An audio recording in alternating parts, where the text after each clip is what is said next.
Hello and welcome to Starting Points, where one thing leads to another.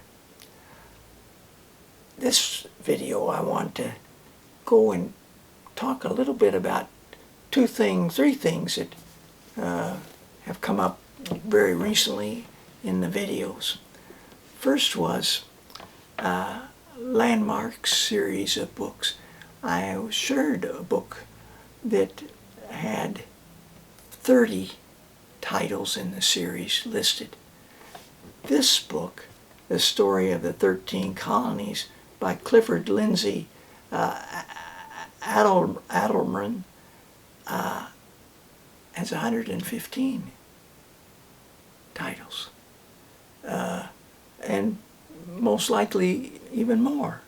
What an enormous project to break up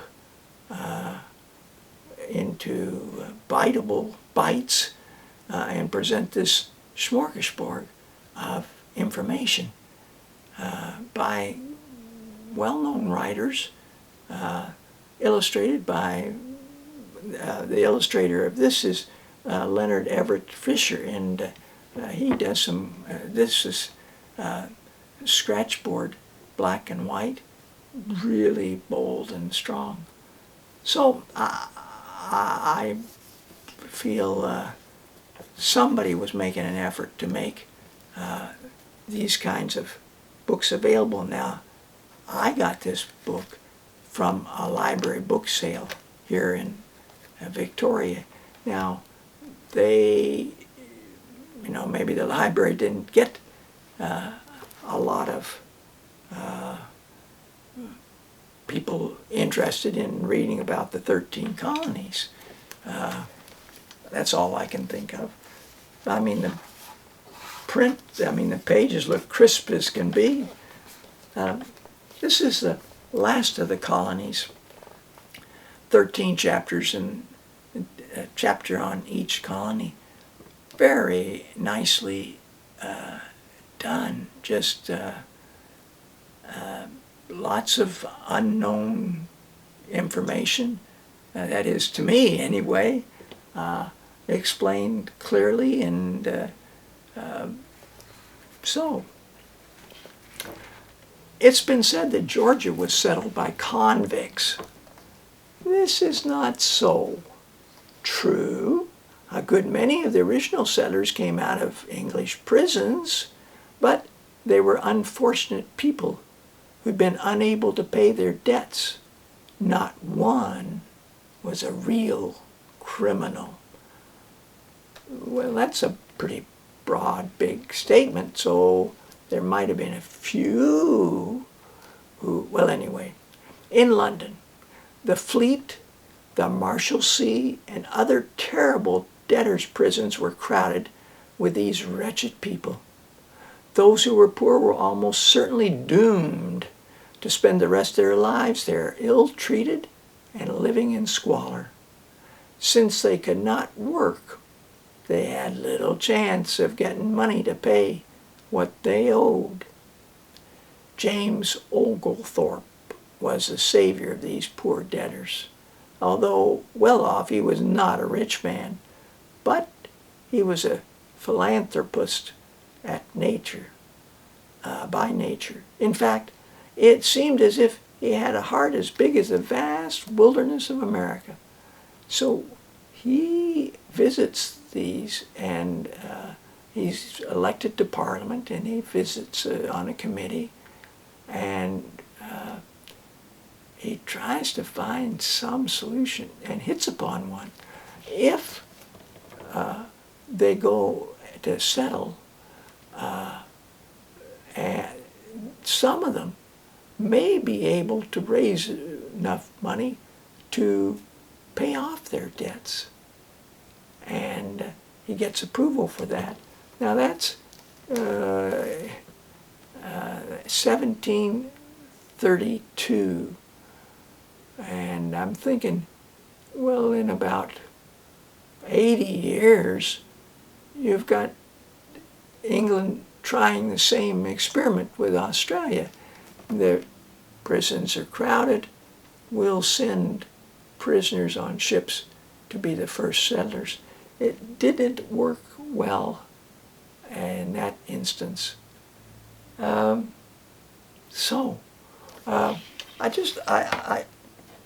felt I wanted to follow up on this series and let you know about how extensive it really was.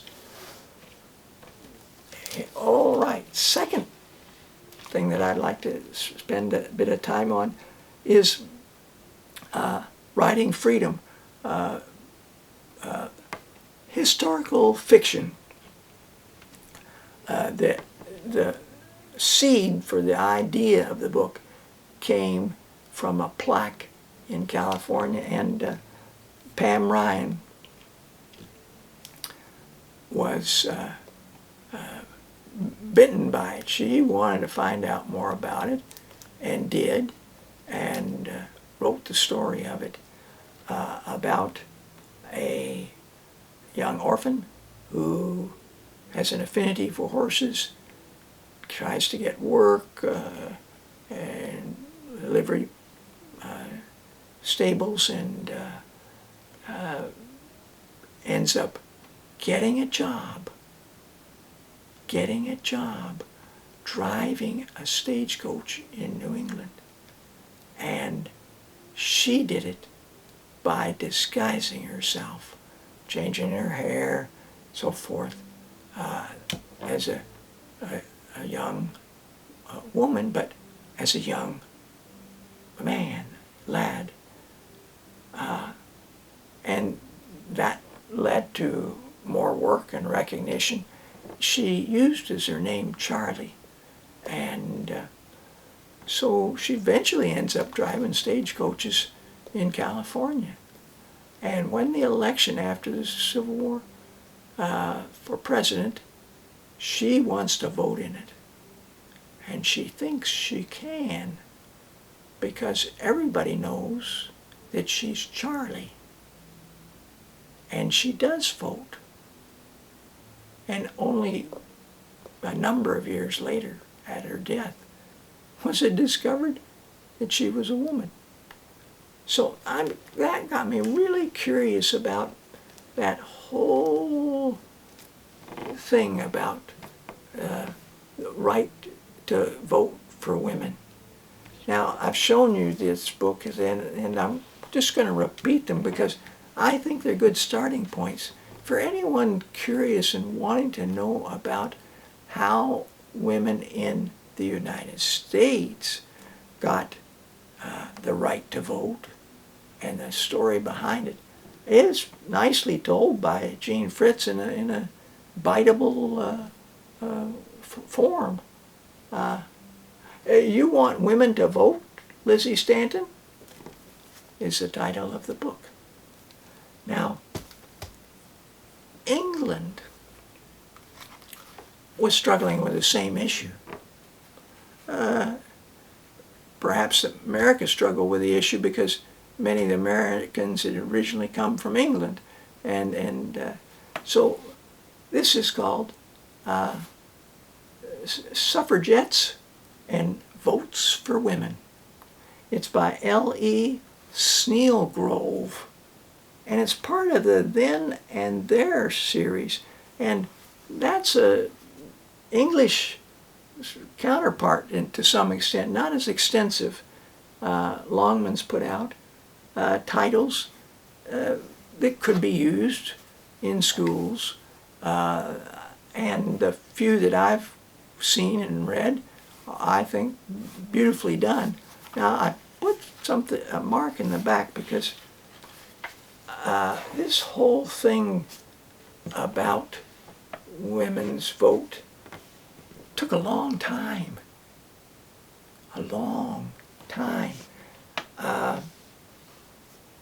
And Great Britain got it in February 1918, but the war was still on. And it wasn't until 1928 that it got really full approval, the seal of approval. So, but in 1918, of this list of countries, the ones with lines under them, Australia, 1902, Canada, 1918, Denmark, 1915, Finland, Iceland, New Zealand, 1893, right to vote, Norway, 1913, USSR, 1917, well, part of the revolution there. So, but even more would qualify if it was 1920, before 1928. And that got me thinking about why? Why in England? Why? I mean, because I think of this book, Kings and Queens, Kings and Queens, Kings and Queens, yeah, and true, they certainly had a long run of male kings, but then we get Mary, we get Elizabeth I, we get William and Mary. None of the other kings put their wives down as sharing in governance of the country. Followed by Anne. So they would be before the American Revolution. So there were examples of the countries being led by women. So why didn't these men who are writing the Constitution by Gene Fritz, why is it all men?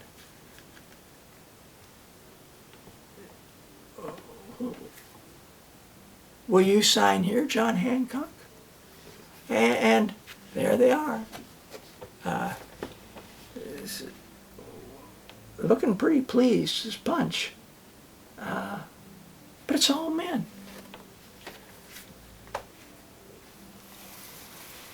(1776), that musical play by Peter Stone and Sherman Edwards, at least in the cast there are 2 women.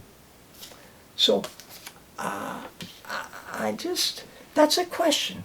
And so it's something I can pursue and would like to pursue. And it may be something that, yeah, you know, why didn't they do that back when they started the country? Surely they had examples. I don't know, maybe. Well, thanks for joining me. Until next time, bye for now.